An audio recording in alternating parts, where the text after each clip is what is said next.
Ингээд дараагийн асуултыг зочин хөтлөгч маань та бүхэндээ тавих гэж байна. За энэ манай нэвтрүүлгийн 5 дугаар асуулт байна. Та байгалийн баялагтай холбоотой гэрээ уншиж байсан уу? Юу уншижсэн үү? Гэрээ.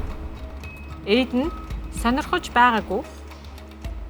Бид нь улсад ашигтай гэж хардаг. Сид нь гадныханд л ашигтай гэж боддог. Дид нь хуулийн дагуу гэж боддгоо. Ийм дөрвөн сонголттой байна. Санал хураах шугамаа бүгдээрээ нээ. За би хэлээд өгье. Санал хураах шугам бол маш амархан. Яг одоо Централ ТV дээр суугаа тааруулаад үзэж байгаа хүн байх юм бол шүү дээ, тэ? 13 тэг 88 дугаарлуу та мессеж хийлгэж болно. Энэ бол үн төлбөргүй. Freshback аппликейшнийг татаж аваад саналаа өгөх юм бол 8888 төгрөгийн одоо хөнгөлөлт эдлэн. Та худалдаа авалт хийх юм бол 8888 төгрөг таны одоо авч байгаа бараа бүтээгдэхүүнээс хөнгөлнөөл ингэсэн үг шүү дээ. Ингээд залуусаа мэдээж та ч хөрөнгөний биржийн захирал хийж исэн учраас маш олон гэрээг уншиж исэн баг. Байгууллага болон улс орны гэрээнүүдийг уншиж исэн үү? Уншиж исэн. Унших нь байтугай орчуулж исэн. Гэсэн. 2008-аас 2010 оны хооронд би нэлийн орчуулга хийдэгсэн. Тэр үед бол хэд хэдэн гэрээг бол орчуулж исэн. Гэрээ ер нь хэцүү хаа. Хүнд. Тийм амар бол биш. Тэгээд уул уурхайн хиллгүүд нь өөрөө бас тусгай нэршлүүттэй байгаа. Тэд нар бас тийм одоо эдийн засгч хүний хувьд бол тийм амар бол биш. Одоо ингэж гэрээ орчуулна шүү дээ. Гэрээ орчуулчихлаа. Тэнгүүд одоо гэрээгийнхаа барьж явах үндсэн хэлээ монгол хэл гэж явд юм уу эсвэл англи хэл гэж явд юм уу? Тухайн гэрээн дээр л зааж өгнө дөө.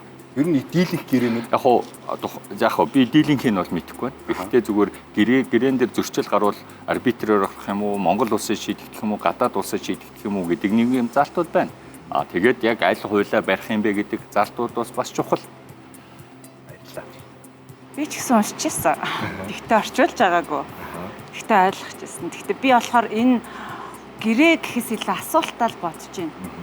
Тэгэхээр би бол энийг сонирхож байгаагүй гадныхан л ашигтай гэж боддог хоёрын нэг байх гэж илүү бодож байна. Яагаад гэхээр хүн болгон ер нь гэрээг заавал унших албагүй л та угаасаа. Тэрийг заавал мэдэх, уншаад ойлгох албагүй. Тэгэхээр тэрийг сонирхох ёстой бол биш байхгүй юу? Тэр хүний хариуцлага биш. Бид нар заавал уул уурхаагаас хамааралцаач гэсэн тэрийг заавал унших албагүй. Би одоо тэр ил болж байгаа гэрээнүүдийг л уншия гэж бодож байгаа. Бодож чад ихтэй уншаагүй.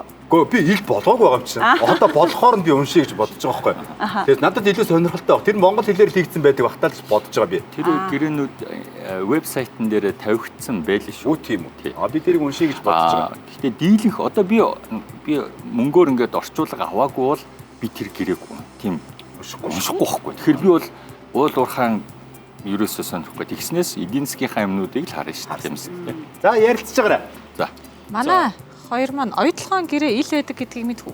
Би бүр тэр тусмаа би Колорадод улс төрийн шинжилгээ хонорт төгссөн. Тэгээд дипломынхаа ажлаа энэ дээр яг тухайд хийжсэн 12 он байхгүй. Тэгэхээр OTCGMN/EN гэдэг би бүр яг reference хийж хагаад харж исэн байхгүй тухайн үедээ. Тэгээд яг уу одоо зүгээр эргээд харахад бид нэр зүгээр эргээд харахад тэр нэг 5% амнаата 10% болгоод тэр ногдол ашиг тэр зардал мардалгүйгээр ингээд авцсан бол гээд гэдэг өнцгөөс харах юм бол тэргөө одоо өөрсөндөө ашиг илүү одоо ашигтай байж болох үс байсан ашиггүй гэрээ хийсэн байна гэж дүгнж болох юм. ОТ яриад нэ тэ? Тий, ОТ ярьж байгаа. Яагаад сонирхож байгаагүй гэдэг дээр эргэлзээд байна гэхээр энэ өөрөө асуулт нь уншиж байсан уу гэснээр уншиж байгаагүй гэдэг асуулт биш байгаа байхгүй. Тэр хариулт биш байгаа байхгүй. Тэгэхээр гадныхан л ашигтай гэж боддог гэдэг маань илүү магадaltaй болов уу гэж харж байна. Ийм комедийн хүн болохоор ч тэр юм уу бүр ингээ бүр автуулж хариулах юм аа.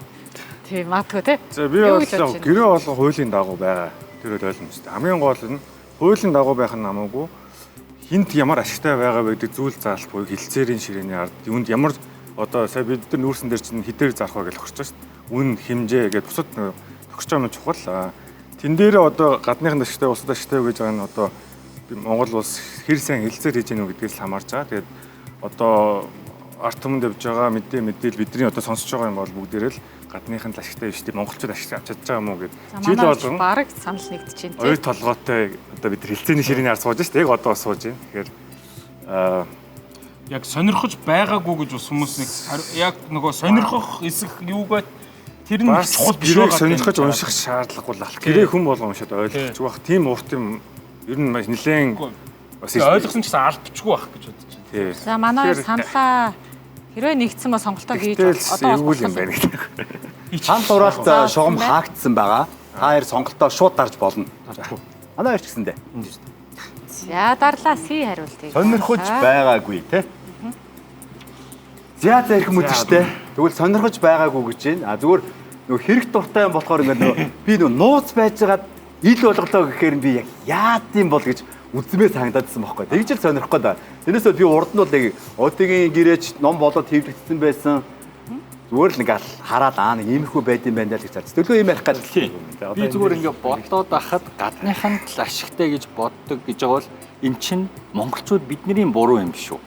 Тэ? Бид нар одоо арчаагүүдээ ч гэх юм уу ийм үйлдэлүүдийг хүлээн зөвшөөрöd байгаа юм шүү. Тэгэхээр бид нар өөрсдөө сайжруулах хэрэгтэй. Тэгээд бид нар чи нөгөө ийм нэг энэ зүгээр л яриа шүү те нөгөө улс төрчдийг ингээд гэрээ байгуулалтаа ингээд тэгэл ашигтай гэрээ байсан талаар юм яриад байдаг шүү те. За тэр ч яг хөө ингээд ирхэн үзэгчтэй нэвтрүүлгийн хариултад монголчууд хэрхэн хариулсныг хамтдаа харцгаая.